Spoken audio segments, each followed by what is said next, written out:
As we say in New Zealand, tēnā koutou, tēnā koutou, tēnā koutou katoa.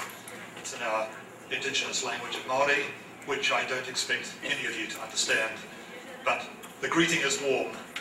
And I would like to thank especially my friend Raul for being insistent in the invitation for me to come to Brazil. It's taken a few years, but I'm now here and I'm very grateful for the opportunity to talk to you all. Raul asked me to speak about landscape, identity and well-being.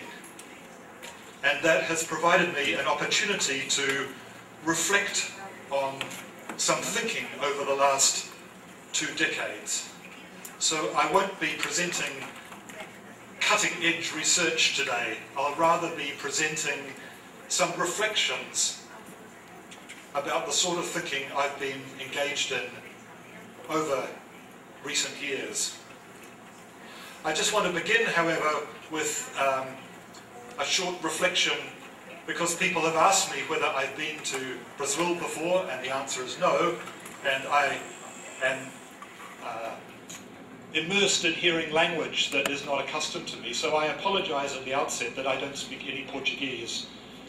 We have no languages in New Zealand except English and Māori, the indigenous language. But I have been to Portugal, but I was only about this high. I was 8 years old, on a voyage on a ship between New Zealand and England. And one memory of being in Portugal, in Lisbon, was seeing the big sculpture, the big statue to the great explorer Vasco da Gama. And I guess when I reflect on that memory of being in Lisbon, it's a memory of a statue to an explorer who in the day was setting out to discover new worlds and encountering new languages and seeking new wealth for the mother country. And when I think about being here now, it is many centuries since Vasco da Gama, and it is in a country that was part of the Portuguese Empire, and yet here we are now in a totally different world, encountering different languages, but crossing those borders of different languages and seeking not wealth, but seeking health. In English, there's a rhyming sound between health and wealth. And I think it's a very fruitful time to be here crossing those language boundaries with the benefits of technology so that we can talk and understand each other. So thank you again for the opportunity to be here. So we're talking today about connecting landscape, identity and well-being. So just to give you an outline of what I want to do, I think it's always helpful to have a sense of where people are coming from who talk to you. So I will give a short autobiographical sketch to begin with, before presenting an argument for the way I have moved in my thinking from being identified as a medical geographer to thinking about it as health geography, to more recently trying to embrace well-being as an even broader view of health than health itself. I have found personally that the terms landscape, identity and well-being are 3 very potent terms that can help us have a broader, more inclusive perspective on health. So I will take some time to discuss each of those terms before having 2 examples from my own work. One example from many years ago, 25 years ago, when I first had completed my PhD and was starting research. And then the second example from very current thinking that is not quite resolved yet, but from some work I will be presenting at the Association of American Geographers meeting in Los Angeles next year. So a little bit of a preview before reaching perhaps some conclusions.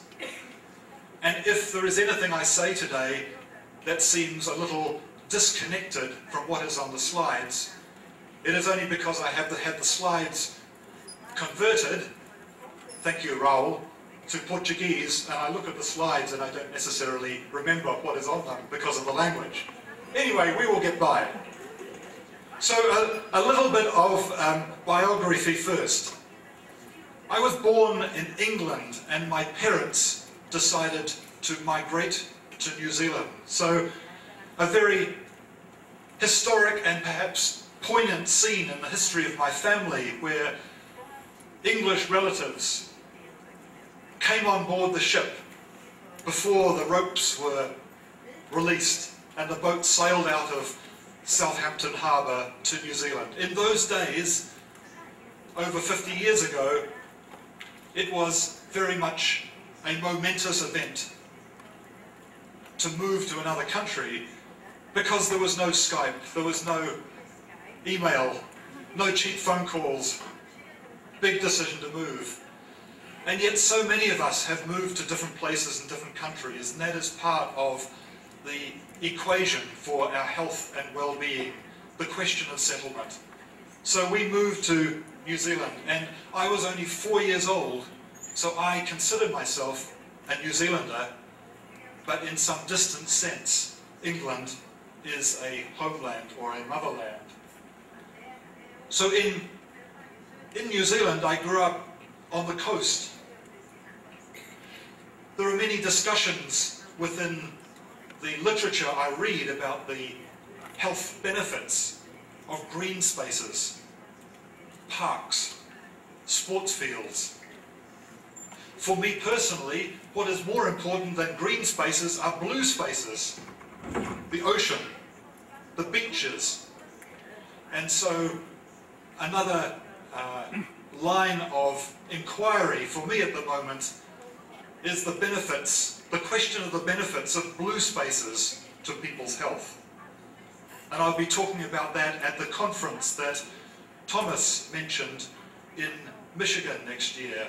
We have a special session to explore the links between bluescapes and well-being.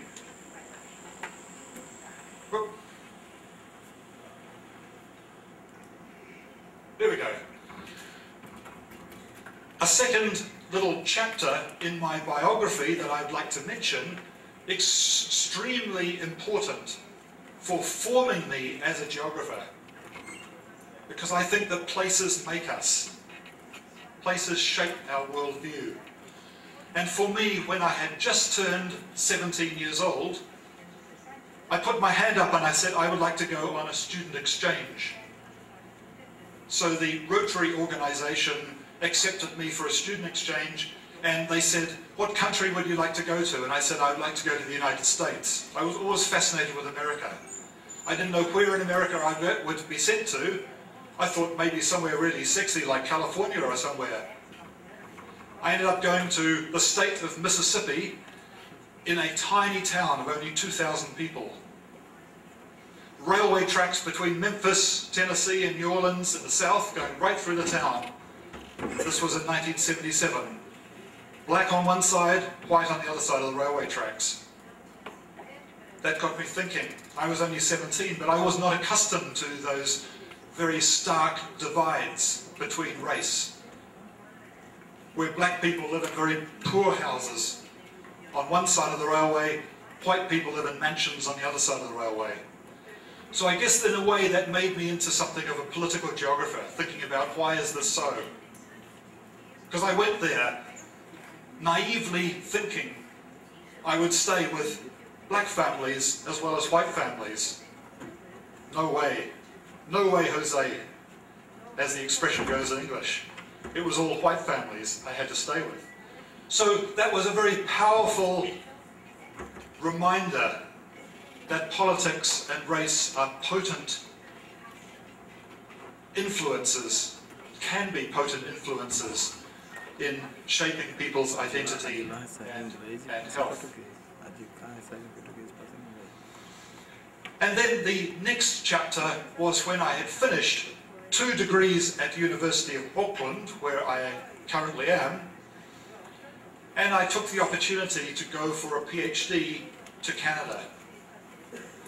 While there, I was particularly interested in the experiences of Indigenous people. People who, from the distance of New Zealand, were regarded as Indians. However, when I got there, I realized that was not a term that they preferred. I learned very early on, I had a friend, and he said, "We're not Indians. Christopher Columbus was only looking for India and happened to arrive on the shores of North America, so he called us Indians." He said, "I'm very grateful that Christopher Columbus was not looking for the country of Turkey, otherwise what would he have been called?" So,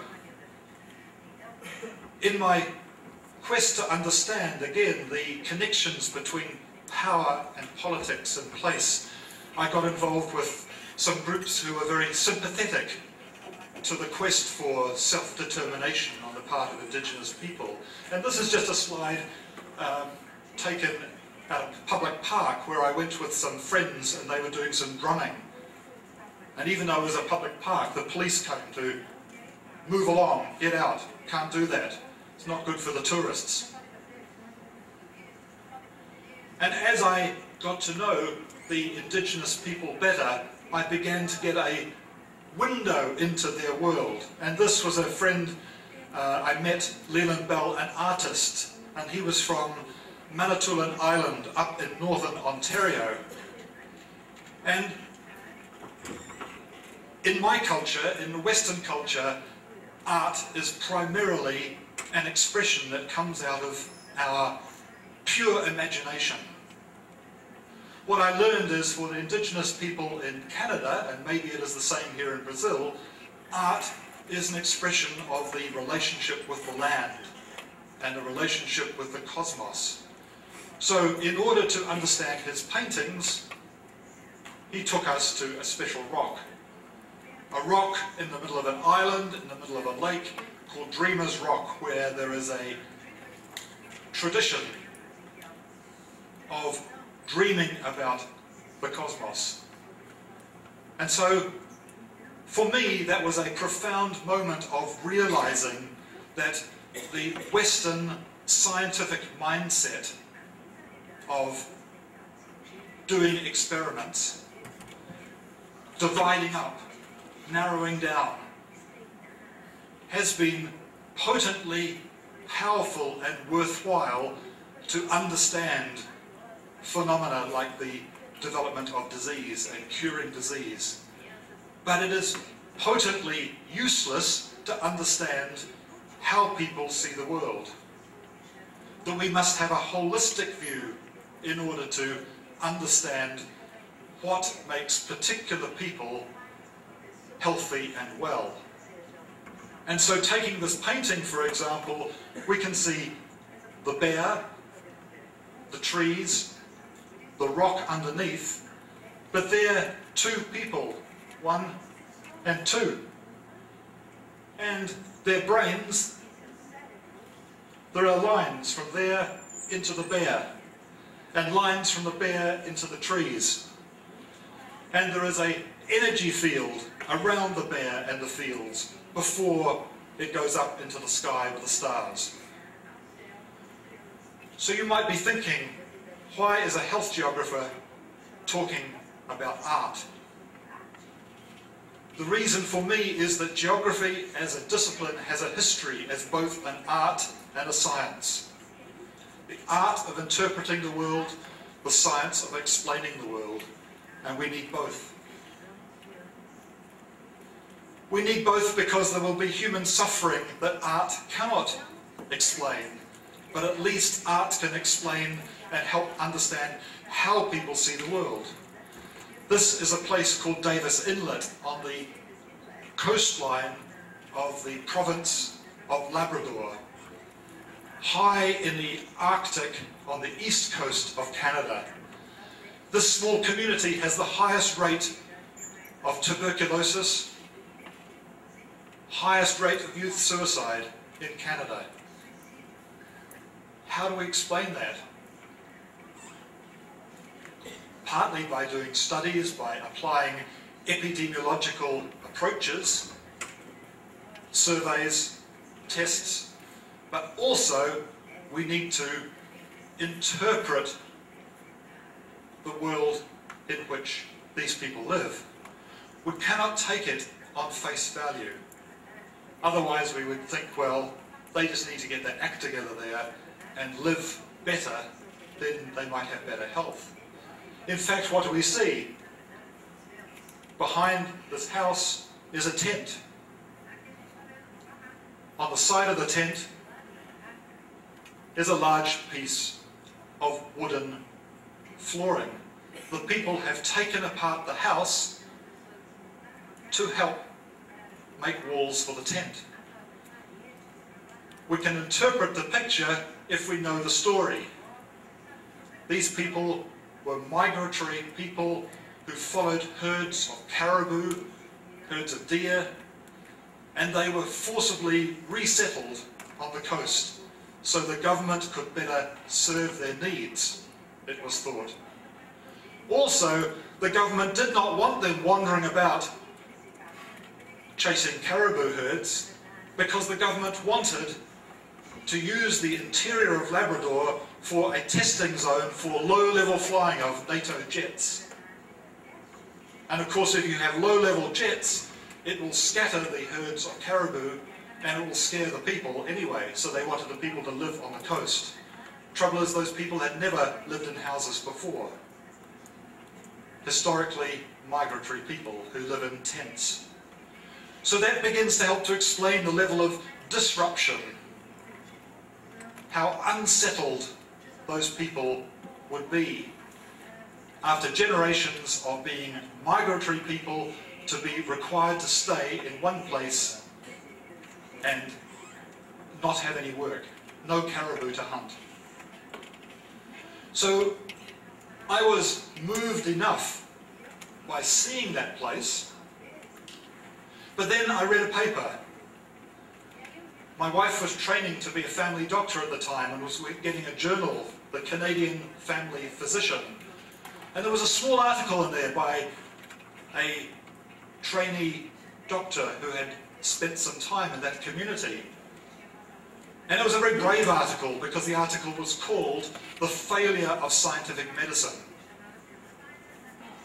And in that article he argued that scientific medicine had failed that community for not recognizing the determinants of their ill health. And to me it put everything into perspective that I'd learned. In Mississippi, seeing the poorer health of black people than white people, it put into perspective what I had seen of the poorer health of First Nations or Indigenous people in Canada. Because what he said was, we have to dig deep into the determinants of the conditions that we see. So we can see violence, imprisonment, clinical depression. We can see diseases like tuberculosis.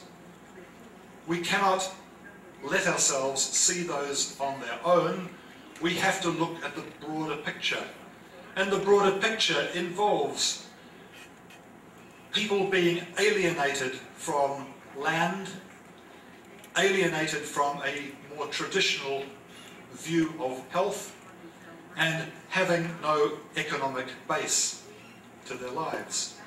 So I thought this particular continuum or list of the influences on the very poor health of people in that community was extremely helpful for thinking about the geography of health.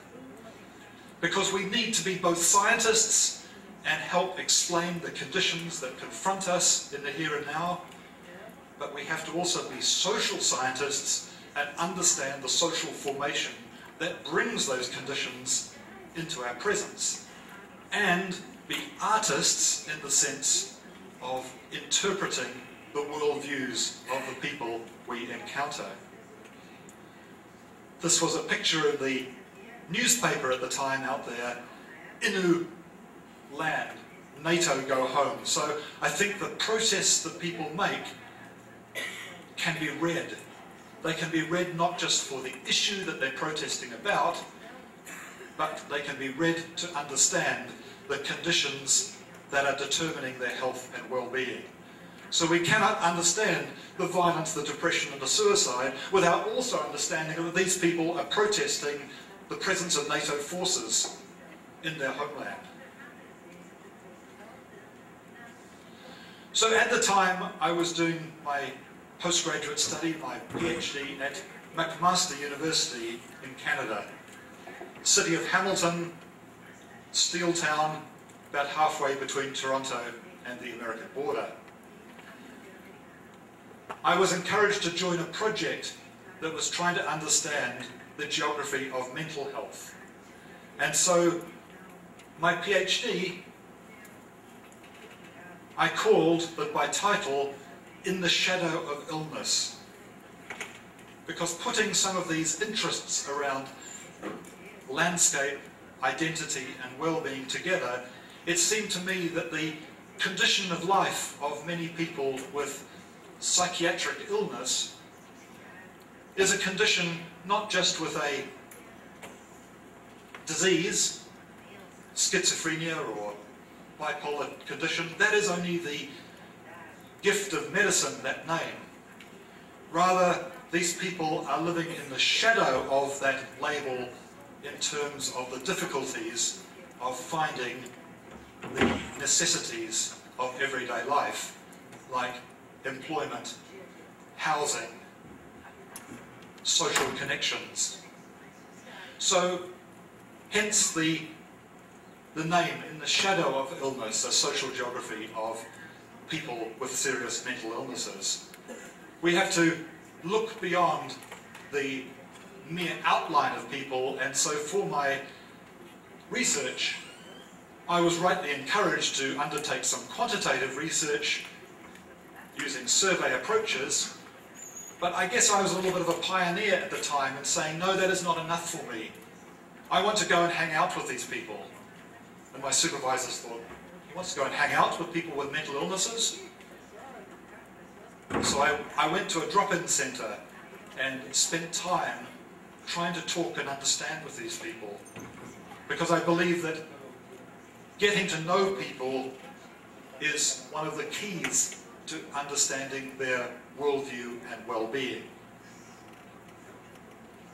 And in the long run, that short biographical sketch perhaps helps you understand perhaps why Raul asked me to talk about that connection between landscape, identity and well-being, which is the subtitle of a book that I published quite a while ago now, I guess 14 years ago, with my friend Wilbert Gesler, who was in North Carolina at the time. And also that interest in the links between health and place has led to my involvement with this journal, which is now has been going since 1995, Health and Place, a journal that some of you may be familiar with. You might ask, what are my current research interests? Currently, I have 2 books that I'm writing this year while I'm on sabbatical leave. One is on the links between music, place and well-being. As I grow older, I think life is too short not to do research on things you feel passionate about. And I see people who go to concerts or listen to music, and it's something about the emotion of music leads to happiness. Even people who are poor will play music. So what is it about music that can touch deeply into our soul, so to speak, and lead to a sense of well-being? And why is it that particular places are significant for music? Last night I went for a walk out of the hotel and I found your public park here in Prudentia, and there were some people who just had guitars and accordion singing in public, and it was really amazing. People were gathered around, and just that sense of claiming a public park as a space of music, and anyone can be there. And then the other book that I'm working on with colleagues in England and Canada relates to that theme of mental health. It's the question of what has become of the psychiatric asylum now that mental hospitals are largely closed in at least New Zealand, Canada, Britain. But I'd like to move now perhaps to a little bit more of a adding some theoretical ideas as to how there has been a shift, at least in the countries I'm familiar with, New Zealand, Canada, Britain, moving from a medical geography to a health geography and beyond into thinking about well-being. Because in a way, I think that it's a balancing act. We need not to move so far that we dismiss medicine, but we need to recognise that as geographers, possibly what we have most to contribute is the fact that we are social scientists. That word social before science. And what is the meaning of being a social scientist? The meaning is that we have an advantage over medical people because we have knowledge of history, of place, of some of the themes in my talk today. We know about landscape. We know about the importance of identity. And we can go beyond medicine, as in looking at a virus under a microscope, or medicine as vaccinations. We can have that bigger picture. So that, I think, is the challenge, that we need to acknowledge the importance of medicine, but go beyond medicine. And be a partner with people in medicine to encourage them into seeing the bigger picture. Because at least traditionally, medicine has been necessarily narrow in its perspective. You cannot understand the life and activities of a virus without looking down a microscope, without shutting out the rest of the world. It's a bit like you cannot be an astronomer and understand the stars without looking through a telescope. You can't take in everything. So that necessary restrictiveness of medicine is to be applauded and acknowledged. But from a position of a geographer, I believe we need to be a partner and not try to be medical people. Because at least traditionally, it has been a very narrow one-way perspective. Medical people are presented with symptoms, that is what's going on in the body or the mind. The challenge is to identify a lesion, some sort of disruption in the body or the mind, and then go back and find the cause. Then you treat the cause, the lesion improves, the symptoms disappear. It's a one-way street. That is the biomedical disease model, which has been expanded over the years, so there may be multiple causes, but still it is not as expansive as we as social scientists can offer. And indeed, too often, I think, we as social scientists fail perhaps to bring in sufficient of the human aspect to understanding health and well-being. So in the activities of mapping, for instance, we can be extremely helpful in mapping disease, but the question I would raise is, do we do a disservice to people by taking them out of the map, reducing their experience to just a dot? What do we contribute to understanding the human experience? I believe we need to keep in mind that we need facts, but we also need to understand the faces, the human face of illness. Yes, we need to understand the frequencies of a disease, but we also need to understand the places in which, and the landscape in which disease happens. So I don't know whether you have such a bird here, but we have a bird in New Zealand called a magpie. Anyone heard of a magpie? Maybe not. Magpie is a very devious bird. It builds its nests from all sorts of different things. Anything shiny or colourful or interesting, it'll pick it up and take it to make its nest. In some ways, I think health geographers are a magpie discipline. We can take different things that are useful. We don't need to be purist. We are a discipline, but we shall not be disciplined, as in told what to use. I think that it is helpful because we can take an ecological perspective on health by taking the theory that is useful from elsewhere.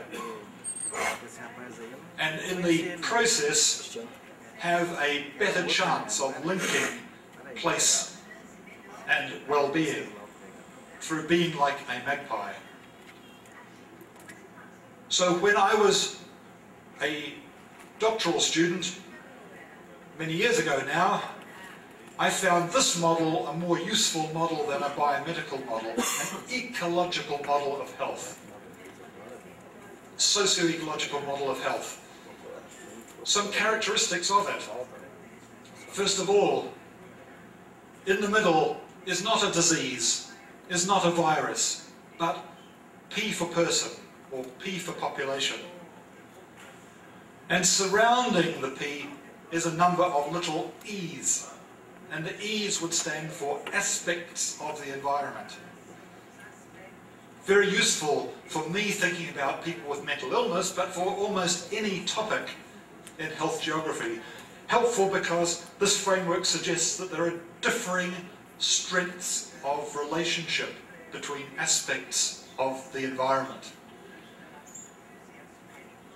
E5 might be weakly linked to E6. So we could say that housing is only weakly linked to the number of friends you have. But we could say that E4 and E5, housing and income, are strongly linked. So we can use it as a conceptual framework. And notice there is not just one outcome, which is someone's either alive or dead, or has a disease or not a disease, but a number of different possible outcomes. A feeling of well-being, feeling of satisfaction, good physiology, etc. So, person-focused, it's like an ecosystem. Stand by big cliff, ecosystem, ecosystem. Shout and it comes back, so it's reverberations within the system. Multiple elements. We think about things external to the body, as geographers always have. We are experts on regions, places, and place is obviously central. So it seems to me that on a journey from clinical, medical issues to thinking about health, to even thinking about beyond health, it takes us from thinking about place simply as location to thinking about a sense of place inclusive of what place means to people. In other words, people's place in the world. And in so doing, it also leads us to move from thinking simply about behaviours, what people do, what people's attitudes are. It leads us into the more challenging areas to measure, such as experiences and emotions. Because how people feel about a place will actually lead to behaviour. If people feel scared about going to a clinic, they might not go to that health clinic even though it's only a 10-minute walk away. So some domains of human experience that have been easily banished from social science, I think are actually very potent and critical to understanding people's health and well-being. And the other reason why I put well-being up there is that the word health, even though under the World Health Organization definition says it's complete state, mental, physical, social well-being, moving away from medical conditions, nonetheless I think the word health still is somewhat captured by medicine. And so sometimes the word well-being helps us to take in aspects of the economy, aspects of politics, acknowledge the way racism might influence people's life history. So I think using the word well-being, even within health geography, is quite helpful.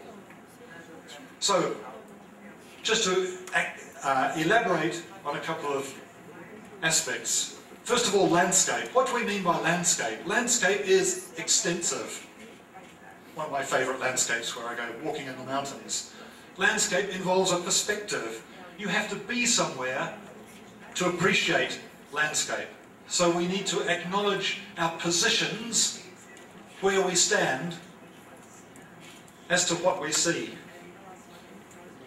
And where we stand means that we acknowledge who we are as male persons or female persons, as persons of one ethnicity or another ethnicity, a person of high education or limited education, all these things.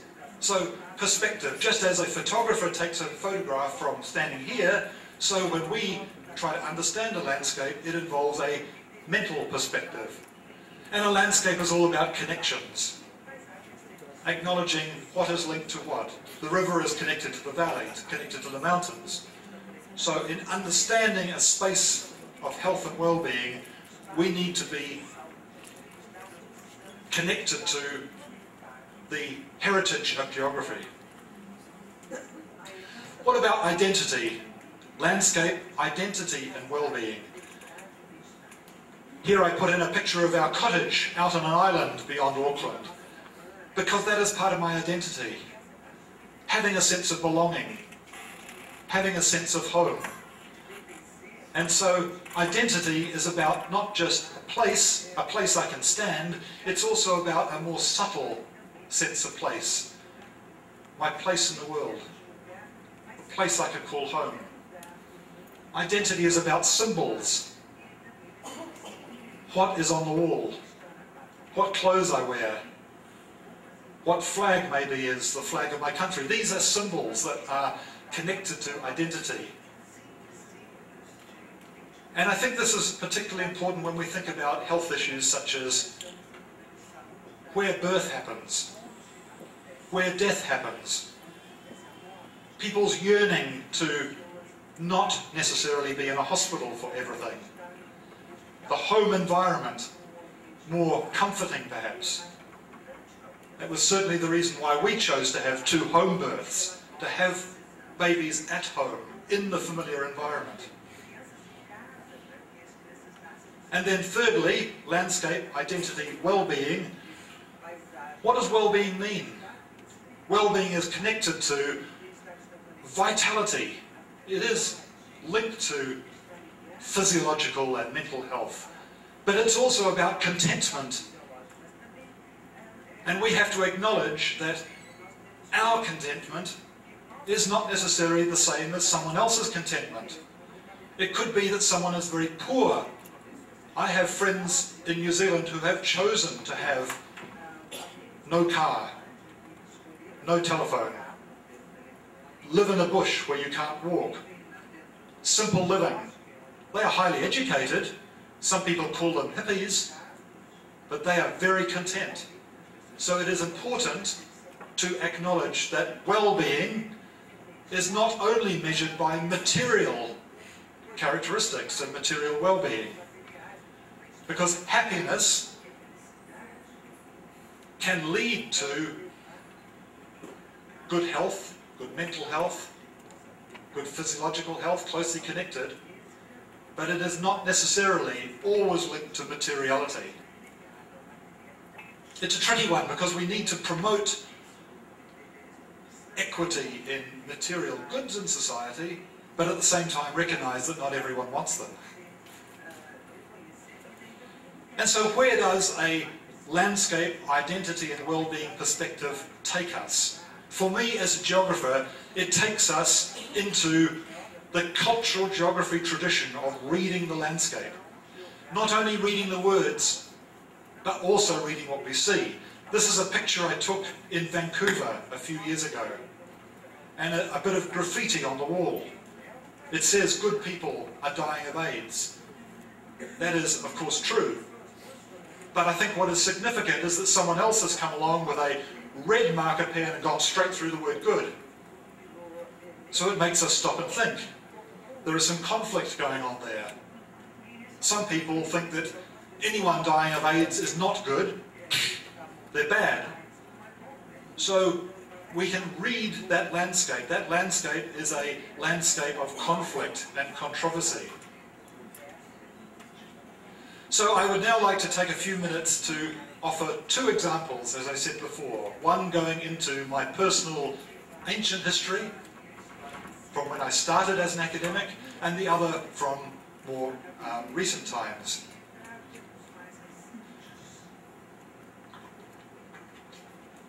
So firstly, I'd like to take you to an area of my country that is very beloved to me. It is about 4 hours drive north of Auckland on the west coast, and it used to be quite remote, although now there are quite good roads there. An area called the Hokianga, and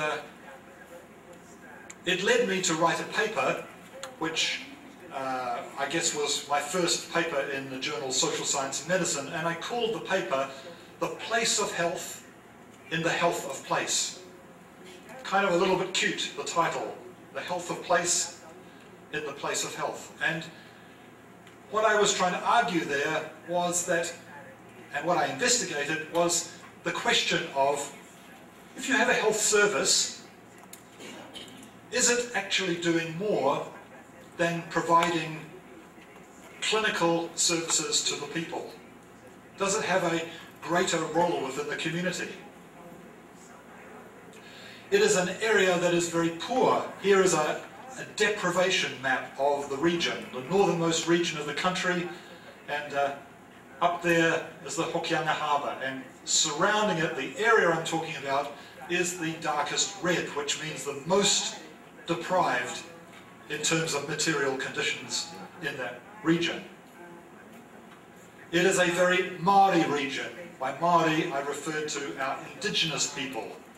That is a marae, and a marae is a community gathering place for the local iwi or tribe, fundamentally important in the social and cultural life of Māori people. And this is the health clinic. That is the general store, and there is the health clinic. It's a little bit historic, that photograph now, because I took the photograph about 24 years ago. Health clinic, hitching posts for horses. The only health clinic I found in New Zealand where people were coming by horseback, and then a few cars. But the key point is that the clinic was too small to have a waiting room. So the waiting room was the veranda of the general store.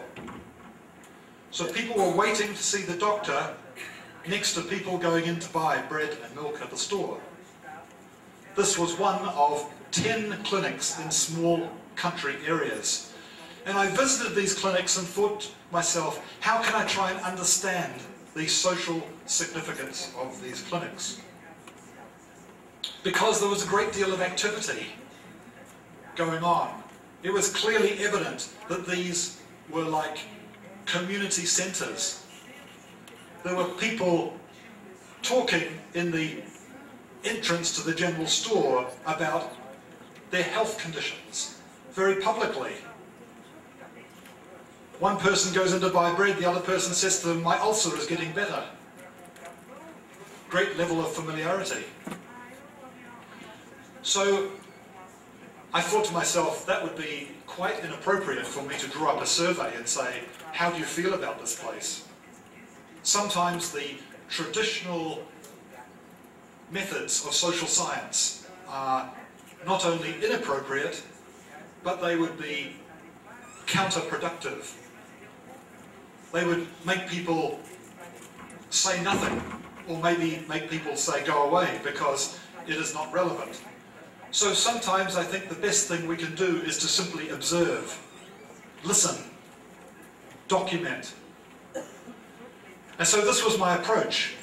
I bought the newspaper, and in the newspaper there was a crossword puzzle every day.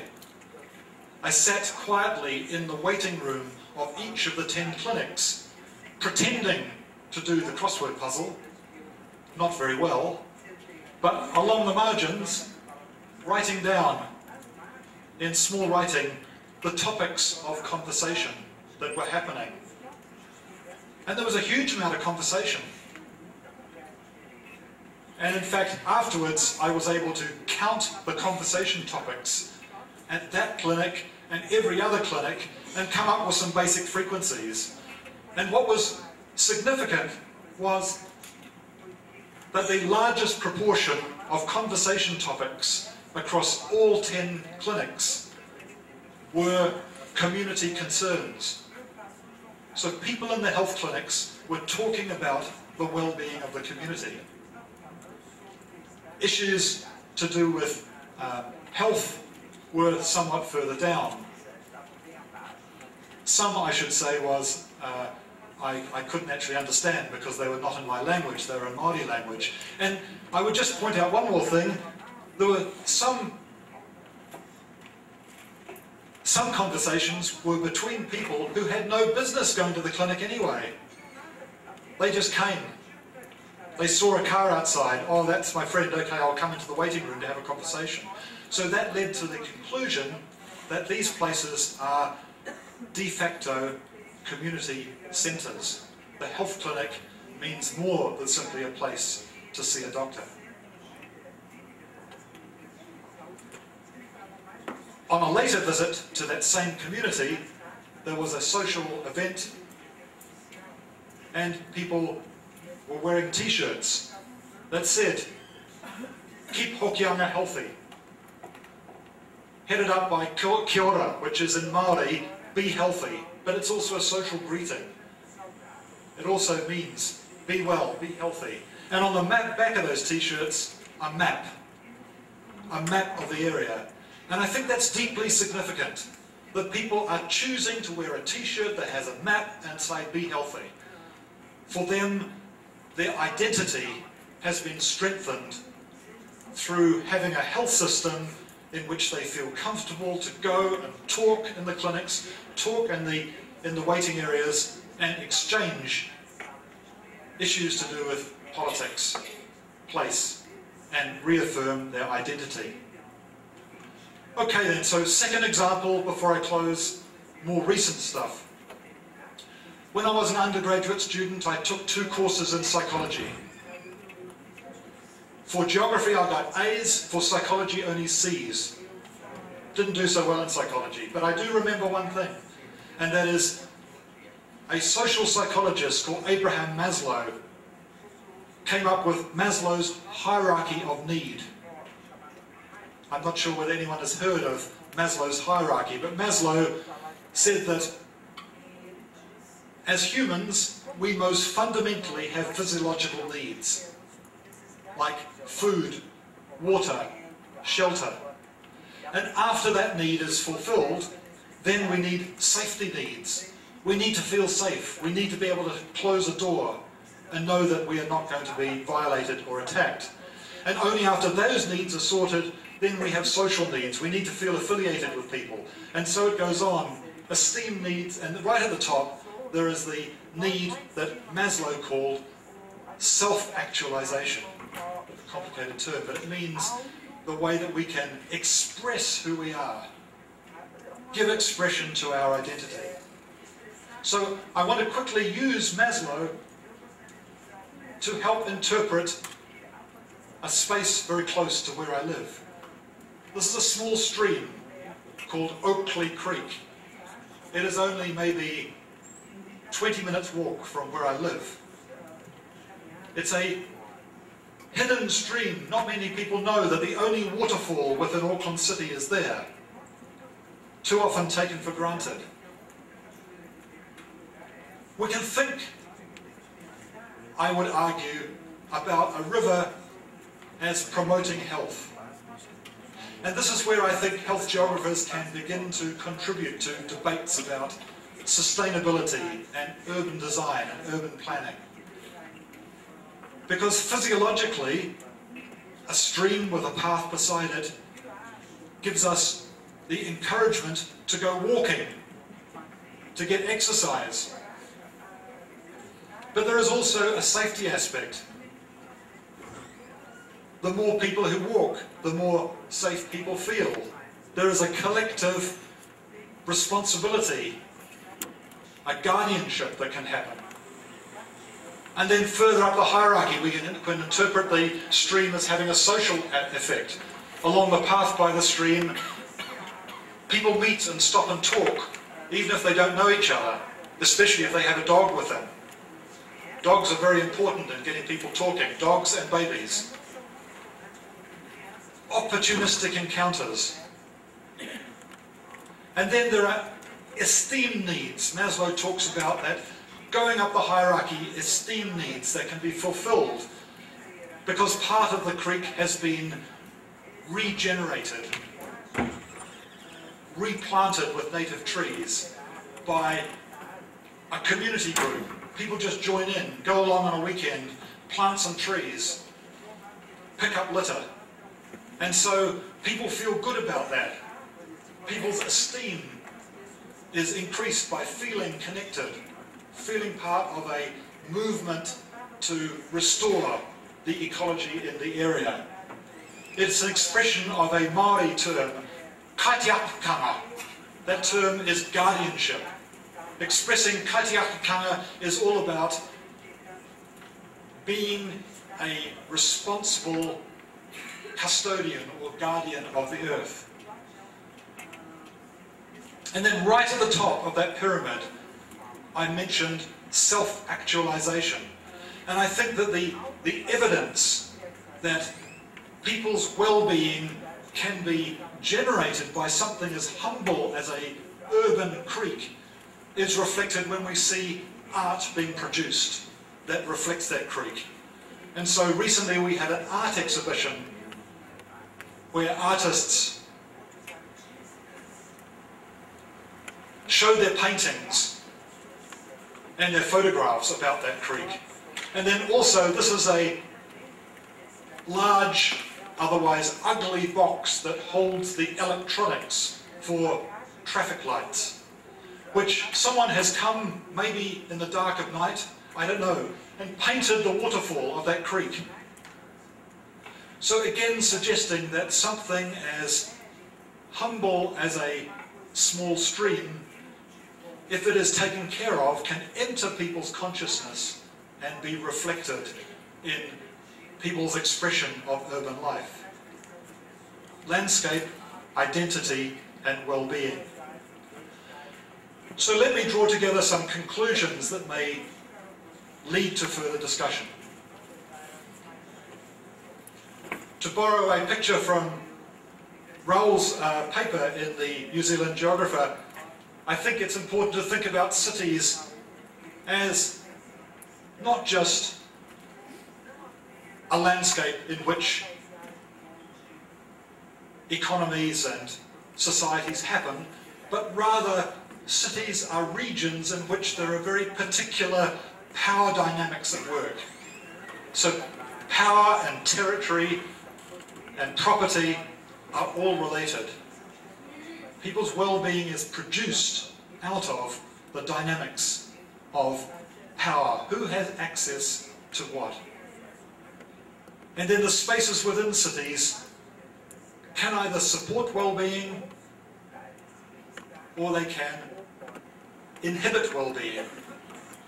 If we have cities that are dominated by cars, they only benefit the people who drive cars. They don't benefit pedestrians. If we have cities that open spaces, then they open possibilities for expressions of well-being, as in this picture taken in Hong Kong of people doing Tai Chi in a public place. Because then we can start expressing ourselves in public, and that leads to the normalization of activities that are healthy. I think as geographers we also need to learn how to read the landscape. Rather than just passing us by, we can read resistance, we can read emotion, and that can be an indicator of where people's aspirations lie. So I think it is fundamental that we examine the links between place and identity as determinants of the experience of well-being. The question remains, however, how can we access what well-being means? As I said before, watching and listening are important supplements to the more traditional activities of social science, like undertaking surveys. But we have to get even more creative, I think.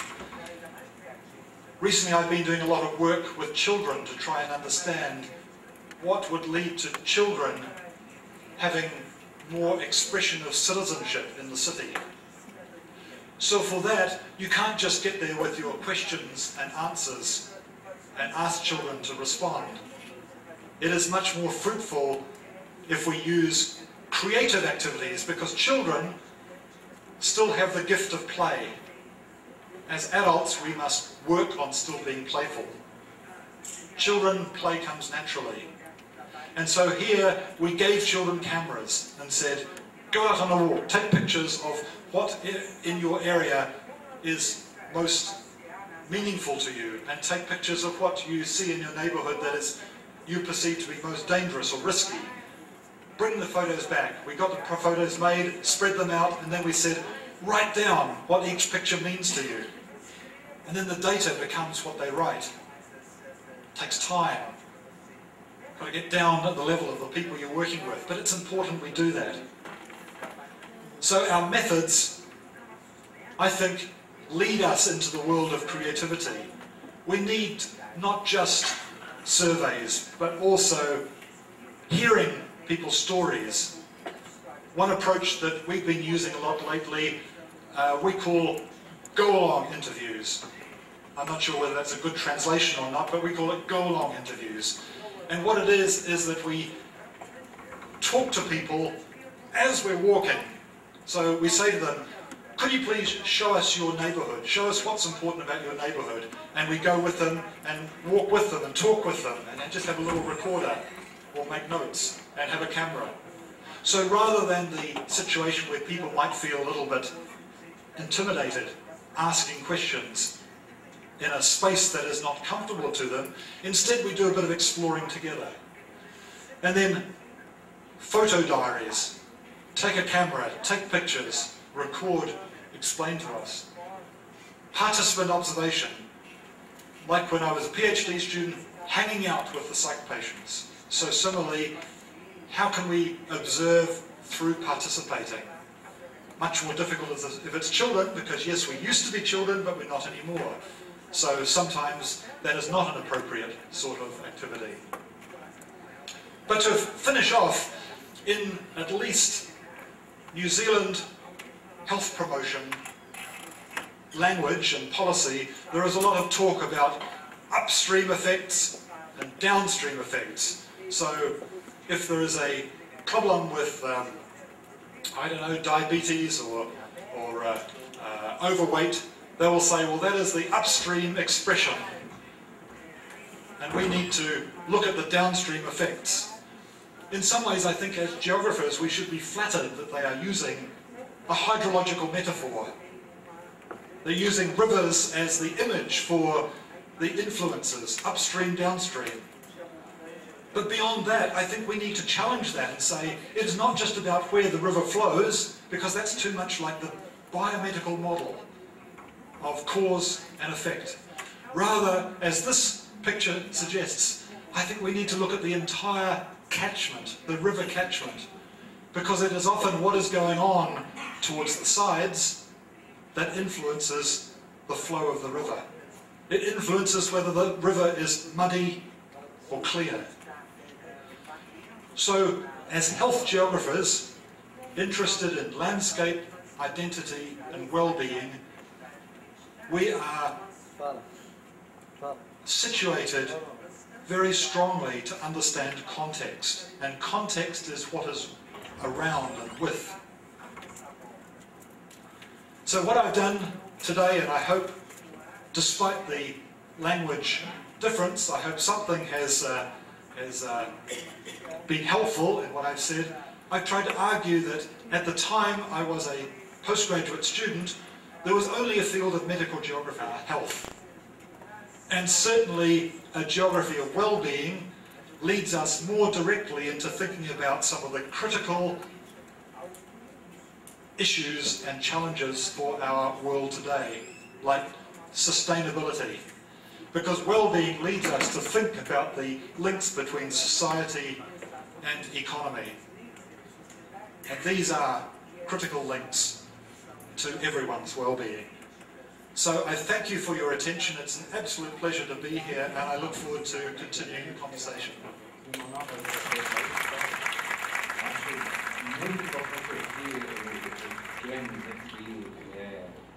Pessoalmente, né? E eu queria aproveitar essa oportunidade para provocar um pouco a discussão sobre multiculturalidade.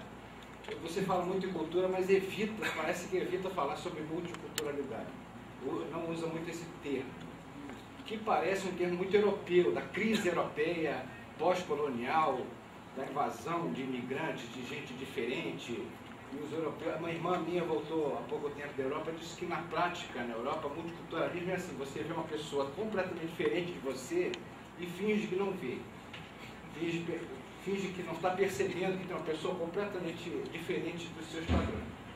E que é um comportamento já um pouco mais civilizado do que se fazia, ou que se faz, se pratica ainda na Europa, com judeus, ciganos, etc., né? Negros. A minha pergunta é, como você também é de alguma maneira do sul do planeta, se existe alguma diferença da agenda de pesquisa em geografia da saúde, cultural, em relação a essa agenda norte, agenda europeia, principalmente. Mais uma pergunta? Mais alguém?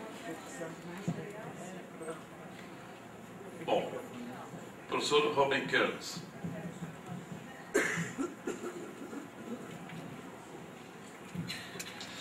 Well, thank you very much for your comments and praise of what I said. It's very flattering and humbling to come all the way to Brazil and feel like what I say is helpful, so thank you. As I understand your question, you suggested there was something of a silence in what I said around multiculturalism. And I guess that possibly is a selectiveness in what I chose to talk about in a short talk.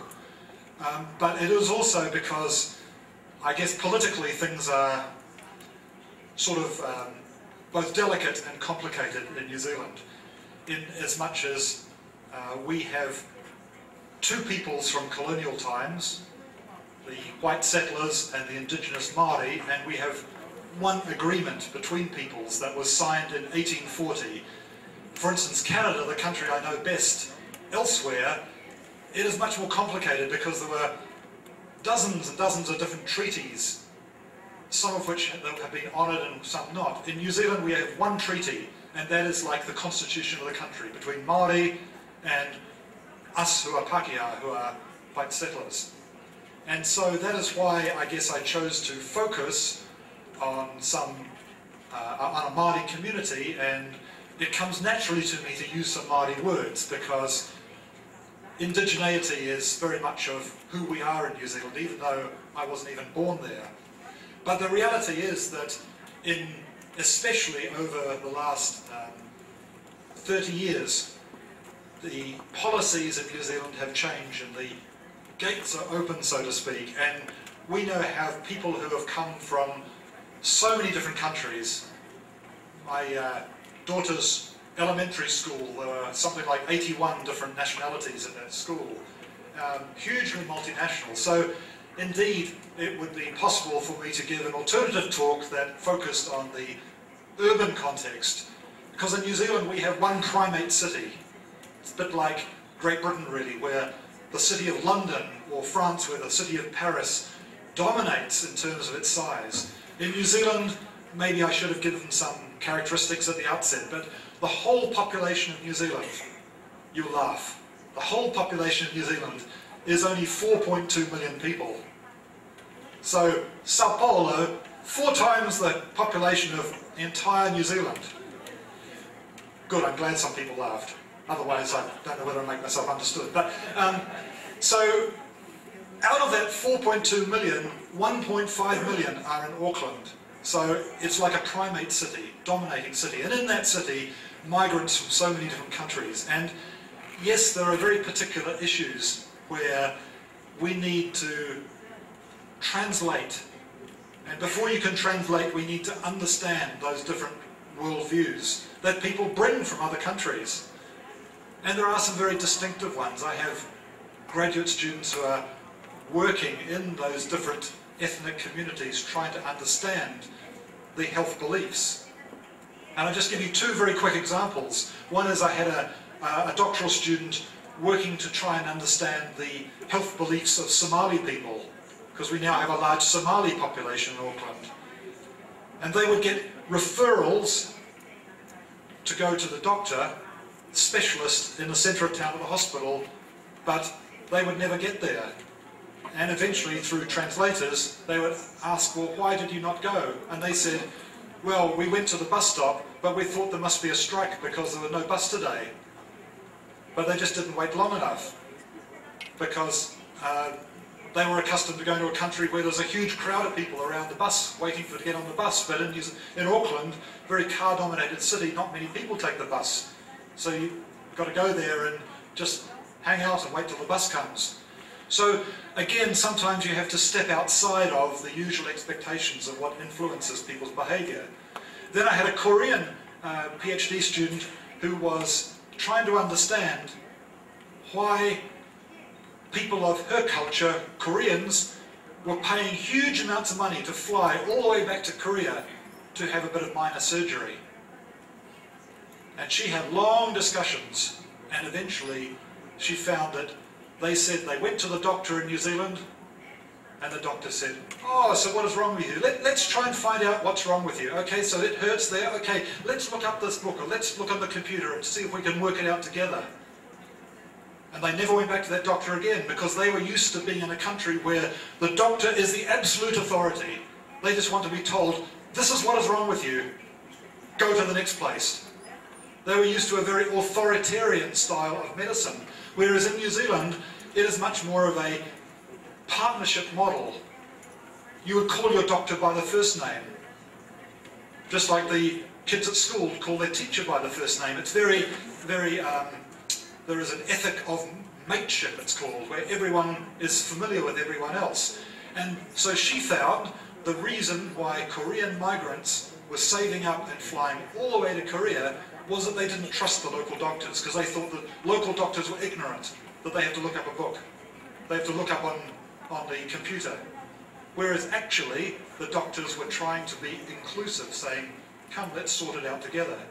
So I guess that's a roundabout way of addressing your question. I think that multiculturalism is an exciting phenomenon in as much as we can understand and have understanding between peoples in one place. But sometimes, again, I think it takes some very careful listening and talking to understand especially the perspective of people who have newly arrived. Second, third generation, not so much of a bother, because people just sort of begin to assimilate. Is that helpful?